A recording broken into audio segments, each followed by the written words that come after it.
Subscribe করুন multi technology চ্যানেলটি এবং বেল আইকন চাপ দিয়ে পাশেই থাকুন।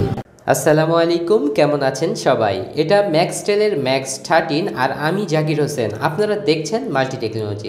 আজকে কথা বলবো ম্যাক্সটেলের এই max-13 নিয়ে। এটি একটি ফিচার ফোল্ডিং ফোন, আর এটাতে কিছু চমৎকার বিষয় দেওয়া হয়েছে যেটা আমরা চালু করে এটার বিস্তারিত দেখানোর চেষ্টা করব।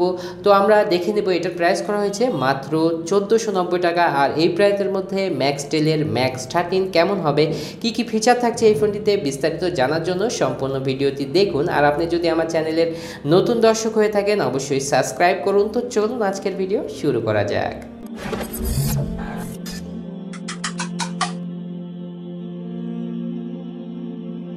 তো আমরা শুরুতেই এটার যে কনফিগারেশন দেওয়া আছে সংক্ষেপে একটু আলোচনা করে নিতে চাই। তো দেখতে পাচ্ছেন এখানে ডুয়েল সিম সাপোর্ট করবে, ওয়্যারলেস এফএম থাকছে, 2.4 ইঞ্চি এখানে স্ক্রিন দেওয়া হয়েছে ডিসপ্লে, এবং MP3 MP4 প্লেয়ার থাকছে, এবং ক্যামেরার সাথে ফ্ল্যাশ আছে বলা হচ্ছে, ভাইব্রেশন আছে, 1500 মিলি অ্যাম্পিয়ারের এখানে রিয়াল বিগ ব্যাটারি বলা হচ্ছে। আমরা দেখে নেব 1500 মিলি অ্যাম্পিয়ারের ব্যাটারিটি। আসলে মূলত এই ফোনগুলো চায়না ফোন, আসলে এটার সার্ভিস কেমন হবে আর বিল্ড কোয়ালিটি কেমন হবে এই সম্পর্কে আসলে কনফার্ম বলা যায় না সব কিছু। মোটামুটি আমি চেষ্টা করি এটার রিয়েলিটি তুলে ধরার। তো বন্ধুরা অবশ্যই এই ভিডিওটি শেষ পর্যন্ত দেখুন বিস্তারিত জানার জন্য, এবং এই সংক্রান্ত যে ফোল্ডিং ফোনের ভিডিও আমি করেছি ইতিপূর্বে তার লিঙ্কও ডিসক্রিপশনে দেওয়া আছে, আপনি ওখান থেকে দেখে নিতে পারেন। তো চলুন আনবক্সিংয়ের মাধ্যমে বক্স কন্টেন্টগুলো দেখে নেওয়া যাক। তো শুরুতেই থাকছে একটি ইউজার ম্যানুয়াল এবং একটি ওয়ারেন্টি কার্ড, যার মাধ্যমে 1 বছরের ওয়ারেন্টি পাওয়া যাবে ম্যাক্সটেলের কাছ থেকে। একেবারেই নর্মাল একটি ইয়ারফোন থাকছে যেটি এক কানে ইউজ করতে পারবেন, কথা বলার কোনো সুবিধাই পাবেন না এই ইয়ারফোনের মাধ্যমে। তারপরে থাকছে একটি নর্মাল চার্জার। সবশেষে আমরা পাচ্ছি একটি 1500 মিলি অ্যাম্পিয়ার ব্যাটারি, যেটা কিনা রিয়েল ব্যাটারি বললেও এটা 5C একটি ব্যাটারি দেওয়া হয়েছে, দেখতে পাচ্ছেন আপনারা। তো আমরা ফোনে চলে আসলাম। দেখতে পাচ্ছেন ফোনটির গেট আপ আমি বলবো অসাধারণ। এটি ভায়োলেট কালার, যেটা বেগুনি এবং ব্লুর সমন্বয় বলা যায়। এখানে দেখতে পাচ্ছেন উপরের দিকে একটি আকর্ষণীয় বিষয় নোটিফিকেশন প্যানেল। এখানে দেখতে পাচ্ছেন গ্রিন কালারের নোটিফিকেশন মেসেজের জন্য, এবং ব্লু কালার থাকছে কলের জন্য, এবং ব্যাটারি সিগন্যাল থাকছে রেড কালারের। তো আমরা দেখে নেব এটার অবস্থানগুলো। পেছনের দিকে দেখতে পাচ্ছেন একেবারে স্ট্যান্ডার্ড কোয়ালিটির একটি ক্যামেরা বাম্প মাঝখানে, এবং তার সাথেই থাকছে স্পিকারের অবস্থান এবং ফ্ল্যাশের অবস্থান। নিচের দিকে এটার ব্র্যান্ডিং ম্যাক্সটেল লেখাটি আছে, এবং এখানে দুটি শেড দেওয়া আছে এপাশে এবং এই পাশে, যাতে এই ফোনটি আরও সুন্দর দেখাচ্ছিল। তো এখানে দেখতে পাচ্ছেন ফ্রন্টের এবং এটার যে টোটাল থিকনেস দুটি শাটার মিলে, তো এখানে দেখতে পাচ্ছেন সেটি, এবং এটার এই পাশে উপরের দিকে আপনারা দেখতে পাচ্ছেন কোনো কিছুই থাকছে না উপরের দিকে। তো এখানে আমরা যদি নিচে দেখেন তাহলে দেখছেন মাইক্রো USB চার্জিং পোর্ট এবং 3.5mm অডিও জ্যাক। তো আমরা ফোনটি খুলে নিচ্ছি এই পাশে। তো এখানে যে মেন কনফিগারেশনগুলো এগুলো আবার আপনারা দেখে নিতে পারছেন। এখানে max-13 মডেল এবং ম্যাক্সটেল কোম্পানির নাম এখন, এবং দেখতে পাচ্ছেন 1500 মিলি অ্যাম্পিয়ারের ব্যাটারি, ডুয়েল সিম সাপোর্ট করছে, 2.4 ইঞ্চি ডিসপ্লে, ভাইব্রেশন, ক্যামেরার ফ্ল্যাশ, এবং এখানে দেখতে পাচ্ছেন MP3 MP4 সাপোর্টেড, এবং ওয়্যারলেস FM। এটি কিন্তু ভালো একটি বিষয়। তো আমরা ফোনটি খুলে নিচ্ছি। ফোনটি খুলে নিলেই দেখতে পাচ্ছেন যে দুটি স্ট্যান্ডার্ড সাইজের সিম এখানে সাপোর্ট করবে, এবং SD কার্ড লাগাতে পারবেন 32GB পর্যন্ত। তো আমরা ফোনটি চালু করে নিচ্ছি। ফোনটি চালু হয়ে গেছে, দেখতে পাচ্ছেন এটার ইউজার ইন্টারফেস। তো এটার যে কনফিগারেশন বা এটার যে সিস্টেমগুলো এর ভিতরে দেওয়া আছে আমরা একটু সংক্ষেপে আপনাদের দেখিয়ে নিতে চাই। তো আমরা সেটিংয়ে প্রবেশ করছি এটা দেখার জন্য। কল সেটিং শুরুতেই আমরা দেখে নিই যে এখানে যেহেতু ডুয়েল সিম আছে, ডুয়েল সিম সেটিং থাকছে। এখানে আমরা আদার্সের মধ্যে ঢুকলেই আরও বিশেষ যে ফিচারগুলো থাকে এগুলো দেখতে পাচ্ছি। যে এখানে দেখতে পাচ্ছেন অটো ভয়েস কল রেকর্ডিং, এই অপশনটি অনেকেই খোঁজেন, এবং ভাইব্রেশন যখন কানেক্ট হয় ফোনটি তখন ভাইব্রেশন দিবে, এটি একটি ভালো বিষয় ছিল এই ফোনটির।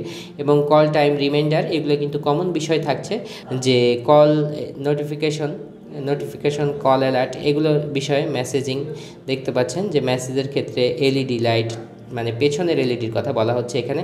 তো এখানে ওকে করাই আছে। তো আমরা এখান থেকে যে বিষয়গুলো আছে, ফ্ল্যাশ নোটিফিকেশন, তো এটা অন ছিল, অন করে দিলাম, ব্যাক আসবো আমরা।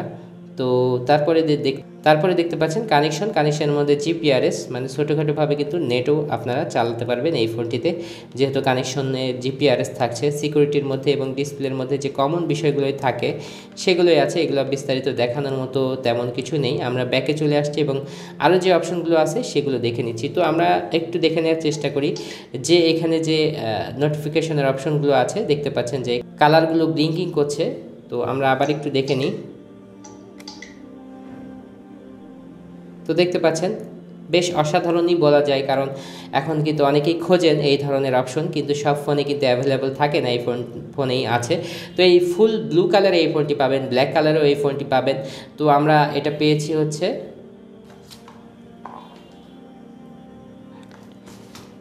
আমরা এই ফোনটি পেয়েছি ভায়োলেট কালারে। এই ফোনটির কালারটি কেমন লাগলো অবশ্যই এটি জানাতে ভুলবেন না, কারণ কালারটি আমার কাছে অনেক ভালো লেগেছে, হয়তো আপনাদের কাছেও লাগবে। তো আমরা আবার অপশনে ফিরে যাই। দেখতে পাচ্ছি গেমসের অপশন, আপনারা দেখতে পাচ্ছেন এখানে একটি গেমস দেওয়া হয়েছে, যেটা কিনা স্ট্যান্ডার্ড কোয়ালিটির গেমস, এবং খেলতে পারবেন এই গেমটি। আমার কাছে মনে হয়েছে বেস্ট একটি গেমস দেওয়া হয়েছে সেট অনুযায়ী। তবে আরও কিছু গেমস দেওয়া যেতে পারতো, মাত্র একটি গেমস দেওয়া হয়েছে। ফাইলের অপশনটি, ফাইল ম্যানেজারের অপশনটি একেবারে আলাদা করে দেওয়া হয়েছে, এটি একটি ভালো বিষয়। এবং এখানে থাকছে মিউজিক। তো মিউজিক আমরা একটু প্লেব্যাক করতে চাচ্ছিলাম, কিন্তু মিউজিকের কোনো অপশন নাই, যেহেতু আমরা মেমোরি কার্ড বা এসডি কার্ড এখানে লাগাইনি। আমরা একটু ক্যামেরার অপশনটি দেখে নিই যে এইটাতে কেমন ক্যামেরা দেওয়া হয়েছে। তো দেখতে পাচ্ছেন এটার ক্যামেরা দিয়ে তোলা একটি ছবি, যেটা কিনা খুবই নর্মাল কোয়ালিটি ছিল। আপনারা এখান থেকে দেখতে পাচ্ছেন যে এটার ক্যামেরা যেটা দেওয়া হয়েছে একেবারেই নর্মাল কোয়ালিটির। তো এরপর আমরা যে বিষয়গুলো আছে এখানে দেখার মতো, আসলে এই ফোনগুলো একেবারেই ছোট ফোন, যার কারণে বিস্তারিত কিছু বলার থাকে না। তারপরেও আমি আপনাদের অবগত করতে যাই। ক্যালকুলেটর, ক্যালেন্ডার, অ্যালার্ম এখানে দেখতে পাচ্ছেন, স্টপ ওয়াচ, ওয়ার্ল্ড ক্লক, তারপরে ব্লুটুথের অপশনগুলো থেকে যাচ্ছে এই ফোনটিতে।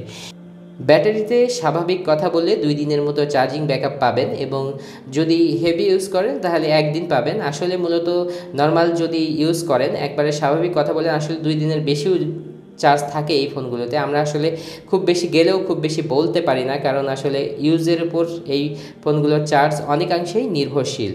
এবং এটার বিল্ড কোয়ালিটি আমার কাছে বেশ শক্তই মনে হয়েছে। এই বাজেটের ফোনগুলো আসলে একটু, যে চাইনিজ ফোনগুলো আছে মূলত সেগুলো একটু হালকাই হয়ে থাকে, সেক্ষেত্রে এটা বলা যায় মোটামুটি স্ট্রং একটি ফোন। আমি আবারও দেখিয়ে নিচ্ছি যে এটা খুললে কিন্তু এটা বেশ স্লিম দেখাচ্ছে, একেবারে স্লিম বলা যায়, কিন্তু বেশ লম্বাও থাকছে। তো এই উপরের যে শেডটি দেখছেন, এর কারণে আরও স্ট্যান্ডার্ড লাগছিল এই ফোনটিতে। এবং বাটনগুলো ছিল রাবারের, অনেক বড় বড় বাটন দেখতে পাচ্ছেন। বাটনগুলো বেশ ভালোই লেগেছে, এবং অক্ষরগুলো দেখতে পাচ্ছেন কালারফুল, বিভিন্ন কালার আসতেছে, এটাও কিন্তু ভালোই লাগছিল। অনেকে পছন্দ করবেন, অনেকে পছন্দ করবেন না, এটাই বিষয়। তো এই ফোল্ডিং ফোনটি সম্পর্কে আরও বিস্তারিত জানার জন্য অবশ্যই আমাদের কমেন্টের মাধ্যমে জানান।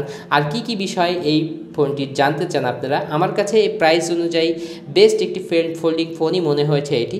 তো আপনাদের কমেন্ট অবশ্যই জানাবেন আপনাদের এই প্রাইসে এই ফোনটি কেমন লাগলো, এবং এই ফোনটি সম্পর্কে যা যা জানতে চান কমেন্টের মাধ্যমে জানান। এ ধরনের নতুন নতুন আরও ভিডিও পেতে আমার সাথে সাবস্ক্রাইব করে যুক্ত থাকুন। তো আজকের ভিডিও এখানেই শেষ করছি, নেক্সট কোনো ভিডিওতে দেখা হবে ইনশাআল্লাহ। সে পর্যন্ত সবাই ভালো থাকবেন। আসসালামু আলাইকুম ওয়া রাহমাতুল্লাহ।